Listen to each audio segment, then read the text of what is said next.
Statistics Unit 5, Lesson 6, Inference for Variances. In this lesson, we want to estimate a population variance and then test for a difference in two population variances. So you can test for one population variance and you can find confidence intervals for two, but the most useful things are to actually estimate the variance and then to decide if two variances are equal or not. We need that when we decide which test to use, like pool or not. You can decide that first by actually testing for it. So if the population is normal with a variance of sigma squared, then a point estimate for that is the sample variance s squared, and it turns out that n minus 1 times s squared divided by sigma squared has a chi-square distribution with n minus 1 degrees of freedom. So to find a confidence interval for that, if you put it in between the alpha 2,1 and the 1 minus alpha 2,1, just like we did for the sample mean, only it's now this statistic and the distribution is chi-square instead of standard normal, this will be 1 minus alpha. If we rearrange this by taking the reciprocals of both sides, which will now switch the signs, and then you multiply by that n minus 1 squared, you will actually end up with this. So this one will actually end up coming over here and this one here, because when you take the reciprocal, it changes the like if 3 is less than 5, then 1/3 is more than 1/5.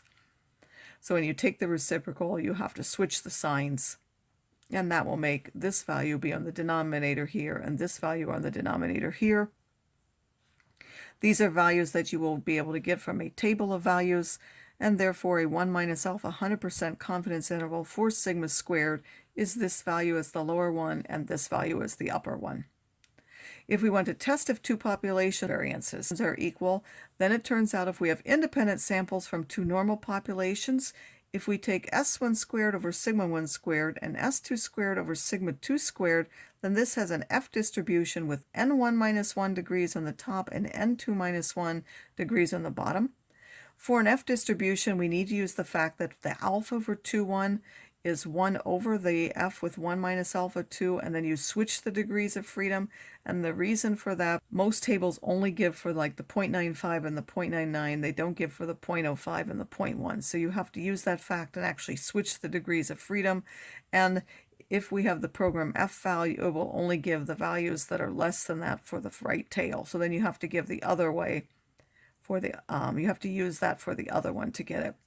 So to test that the variances are equal versus the variances are different, note that we have this ratio is now 1 over that, which will be equal to this if the null is true. So if the variances really are equal, they will actually cancel from the thing and just give 1. So the test statistic would be F is s1 squared over s2 squared only. You're going to take simply the ratio of the two variances, and you would reject if the p-value is less than alpha, or the normal different alternative if it's less than the 1 with alpha over 2 or bigger than the 1 minus alpha over 2.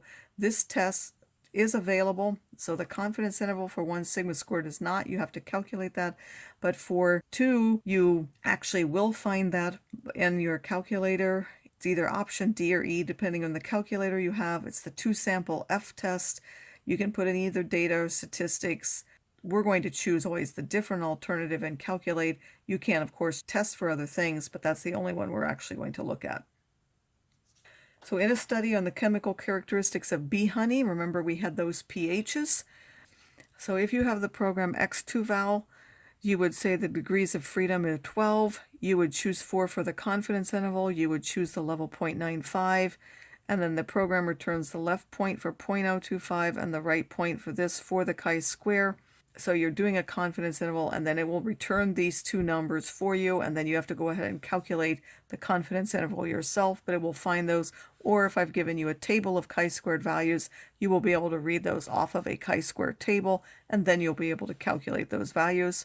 And now that we have these two numbers, we are 95% confident that the variance for the pH of bee honey is somewhere in between those two numbers. In the study of the types of wheat, we found a confidence interval based on the fact that there were unequal variances. We had a standard deviation of this and a standard deviation of this. So let's test and see if there are actually unequal variances.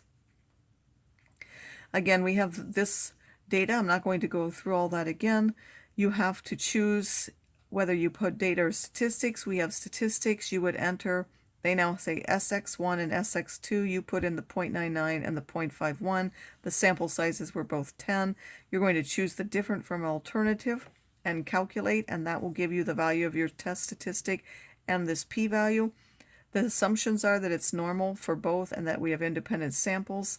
We're testing whether the variances are equal or different.